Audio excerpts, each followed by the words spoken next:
The city lights twinkled like scattered diamonds against the night sky, glowing through the glass towers of Uptown.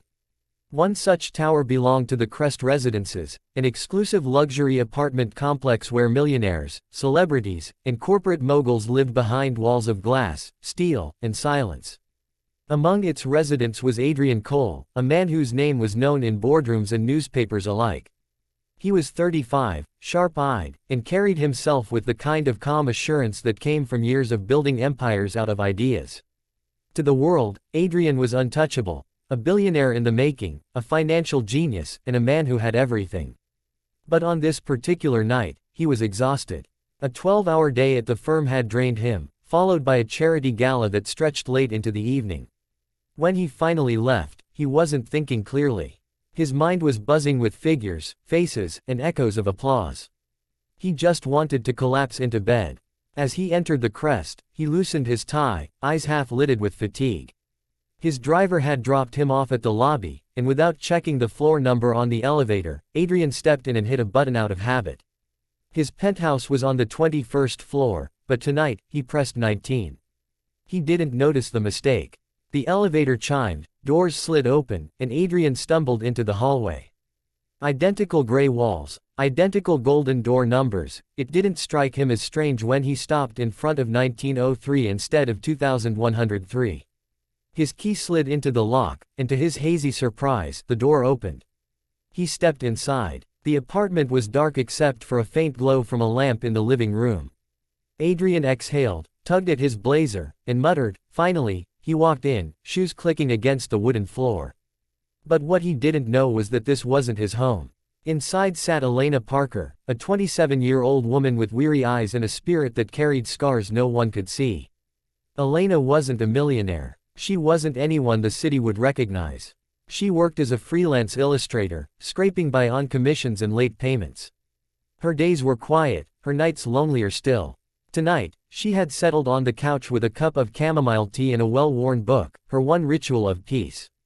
She lived in a small but tidy apartment, decorated with second-hand furniture and soft blankets. It was her safe place. Her sanctuary. Until the door opened. Elena froze. A tall figure stepped inside. Broad shoulders. Dark suit. Confident stride. He didn't knock, didn't announce himself. He just walked in like he owned the place. Her heart shot into her throat. A burglar. She stood so quickly her teacup rattled against the table. Her eyes darted around for something, anything, she could use to defend herself. Her hand landed on a ceramic vase on the shelf. She grabbed it, lifting it above her head with trembling arms. "Don't move," she shouted, her voice breaking with panic. "I've already called the police." Adrian froze mid-step. His brows furrowed, confusion cutting through his fatigue. He blinked at her, then at the vase raised like a weapon. "Wait, what? Police?" His voice was hoarse, bewildered. "Get out," Elena snapped, tightening her grip. "I don't care who you are, just, get out now." Adrian raised his hands slowly, palms open in surrender. All right, just calm down. This is my apartment. I don't know what you're doing here, but... Your apartment." Elena's eyes blazed. "Are you insane? This is my home. How did you even get in here?" Adrian's breath hitched. He glanced around for the first time, really looked, and realization crashed over him like cold water. The room was not his. The furniture was different, smaller, cozier. The walls were painted a warm beige, not the stark white he preferred, and the faint scent of vanilla candles lingered in the air. His apartment didn't smell like that. "Oh, hell," he muttered, lowering his hands to his face. But Elena didn't lower the vase. "Don't move," she warned again, though her arms were starting to ache. "I swear, if you try anything." Adrian looked at her then, really looked. A young woman with fire in her eyes, hair pulled into a messy bun, wearing an oversized sweater that hung past her knees. She looked fragile, but in this moment, she was fierce. "I'm sorry," Adrian said quietly, his tone stripped of arrogance now. "I made a mistake. I thought." "Thought what?" She snapped. "That you could just break into a stranger's home in the middle of the night." "That I lived here," he said, his voice calm but earnest. Elena blinked. "What?" Adrian sighed, rubbing the back of his neck. "I pressed the wrong floor. My apartment looks very similar to this. I swear, I wasn't trying to break in." The vase trembled slightly in her grip. Her instinct screamed not to trust him. He was too calm, too composed, the kind of man who could lie without blinking. But then again, he didn't look like a burglar. His suit was tailored, his shoes polished, his wristwatch glinting in the lamplight with the unmistakable shine of wealth. He didn't look like someone who needed to steal.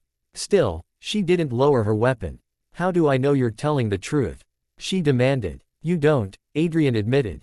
"But I can show you my ID, if you'll let me reach for my wallet."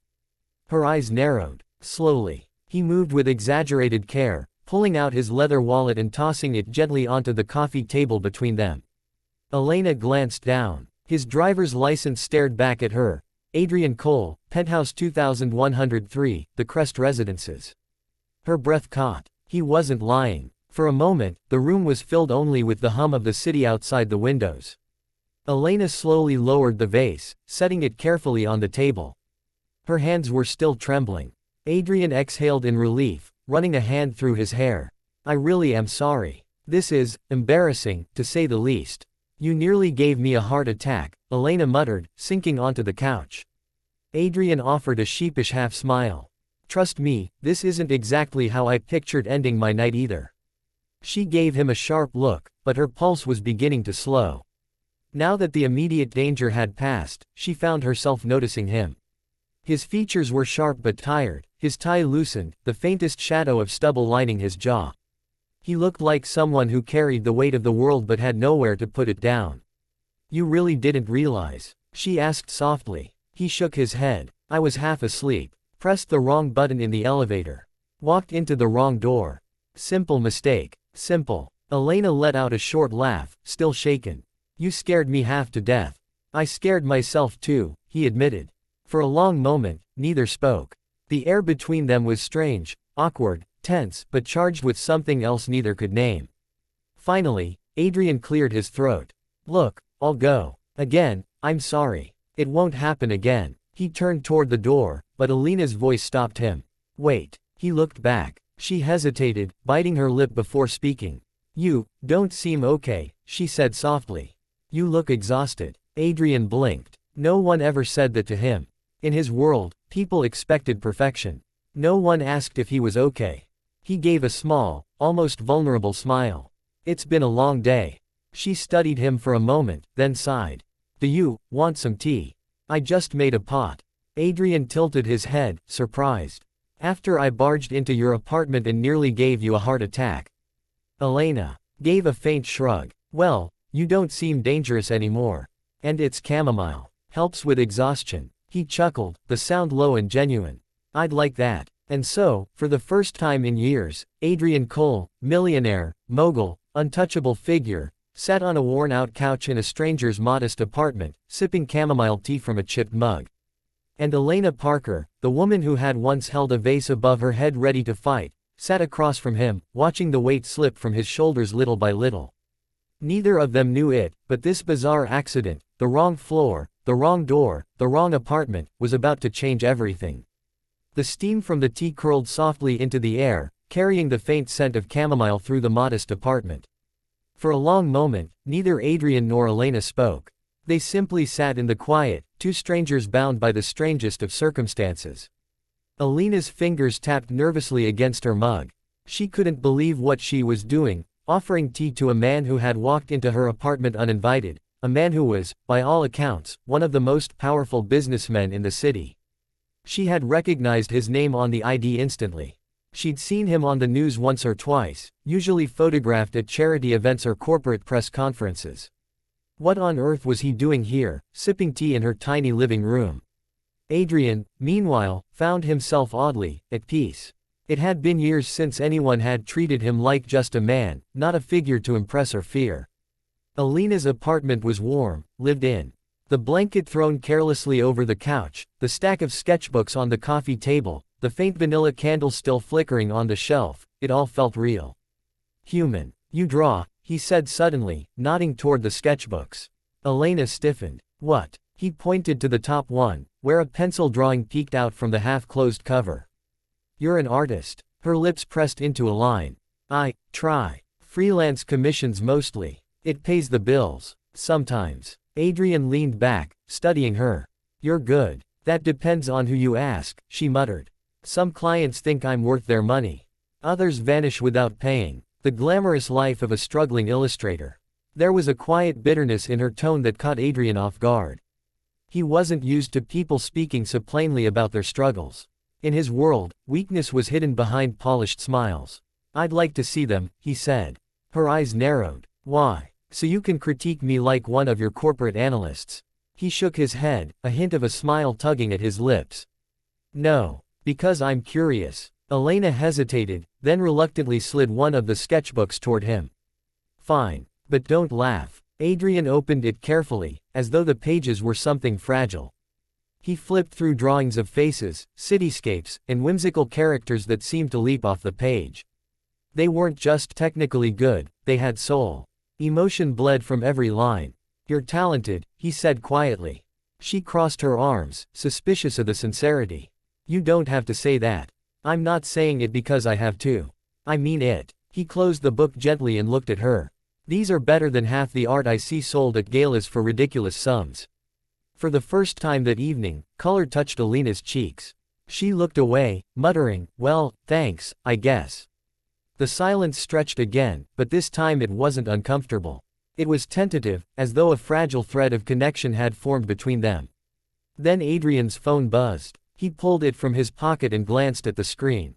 Dozens of missed calls. Texts from his assistant, his driver, his business partner. His absence had not gone unnoticed. He sighed. I should go. They're probably panicking. Elena nodded quickly, almost too quickly. Yeah, you should. He stood, straightening his blazer. But something in her expression made him pause. She looked disappointed, or maybe relieved. It was hard to tell. Thank you for the tea, he said softly. She forced a smile. Try not to walk into the wrong apartment next time. He chuckled under his breath. Lesson learned. And with that, Adrian Cole left her apartment, closing the door gently behind him. But it wasn't the end. The next morning, Elena woke to the sound of her phone pinging. At first, she thought it was another client inquiry. But when she opened her messages, she froze. An unknown number had texted her. I didn't forget to thank you properly. Dinner. My treat. Adrian. Her heart skipped. She should have ignored it. She barely knew him. He was a millionaire, she was a nobody. Their worlds didn't mix. And yet, her fingers hovered over the keyboard. I don't think that's a good idea, she typed. Then deleted it. Finally, she sent. Why? A reply came almost instantly. Because last night was the first time in a long time someone looked at me and didn't see money. I'd like to know that person better. Elena stared at the screen, stunned. She wanted to refuse. She wanted to protect her quiet, predictable life. But curiosity burned hotter than fear. Against her better judgment, she typed. One dinner. That's it. That evening, Adrian took her to a quiet restaurant tucked into a corner of the city. No paparazzi, no flashing cameras, just soft lighting and the smell of fresh pasta. Elena felt out of place the moment she walked in. Her dress was simple, her shoes scuffed. She kept glancing at the polished couples around them, certain she didn't belong. But Adrian made her feel otherwise. He asked about her art, her favorite books, the places she dreamed of traveling. He listened, really listened, his eyes focused on her as though she were the most important person in the room. And slowly, Elena forgot to be nervous. For Adrian, it was intoxicating. For once, he wasn't answering questions about stocks or mergers. He wasn't playing the role of Adrian Cole, the business mogul. He was just a man, having dinner with a woman who made him laugh, who challenged his sarcasm with sharp comebacks, who didn't care about his bank account. The night stretched on, and when he walked her back to her apartment, neither wanted it to end. At her door, Elena hesitated. This was nice. Unexpected. But nice. Adrian smiled. Can I see you again? She opened her mouth, then closed it. Her heart said yes. Her mind screamed no. This was dangerous. A man like him didn't belong in her life. But before she could answer, the sound of footsteps echoed down the hallway. A tall man appeared, her neighbor, Mr. Jensen, frowning as he spotted them. Elena, everything okay? He asked, his eyes flicking suspiciously to Adrian. Elena stiffened. Why yeah, everything's fine. This is just a friend. Adrian extended a hand politely. Adrian Cole. Mr. Jensen's eyes widened slightly. He knew that name. Everyone did. His frown deepened. Right. Well, good night. He disappeared into his apartment, but the suspicion lingered. Elena sighed. Great. Now my neighbor thinks I'm, whatever. Adrian chuckled. Is that a problem? It will be, she muttered. He's nosy. And gossip spreads in this building faster than wildfire. Adrian tilted his head, amused. Then maybe we'll give them something to talk about. She rolled her eyes. You're impossible. But she was smiling. Over the next week, they saw each other again. And again. Coffee turned into late-night walks. Conversations turned into confessions. Adrian told her things he'd never admitted to anyone, that his wealth often felt like a cage, that loneliness shadowed him even in crowded rooms. Elena confessed her own fears, that she wasn't good enough, that her art was a foolish dream, that she was terrified of letting anyone in. And somewhere between laughter and vulnerability, something fragile but undeniable bloomed between them. But not everyone was blind to it. One evening, as Adrian left Elena's apartment, a man stood waiting near the elevator. He was older, sharp-eyed, with the expensive suit of someone who lived in Adrian's world. Mr. Cole, he said smoothly. You've been hard to reach. Adrian's jaw tightened. Richard. Richard was his business partner, and one of the most ruthless men Adrian knew. You've been distracted, Richard said, his gaze flicking toward Elena's door. Spending time in places that don't quite suit your status. Adrian's voice went cold. My personal life isn't your concern. Richard smirked. When it risks your reputation, and by extension, the company, it is my concern. People are already talking. Adrian's fists clenched. He hated how Richard's words felt like chains. But he said nothing. As the elevator doors closed, Richard gave one last cutting remark. Careful, Adrian. One wrong step, and everything you've built could come crashing down. Inside her apartment, Elena stared at her sketches, unaware of the storm brewing outside her door. She thought she had simply shared tea with a stranger one night. She didn't realize she had opened her life to a man whose world was dangerous, cutthroat, and unforgiving. And soon, that world would come knocking on her door.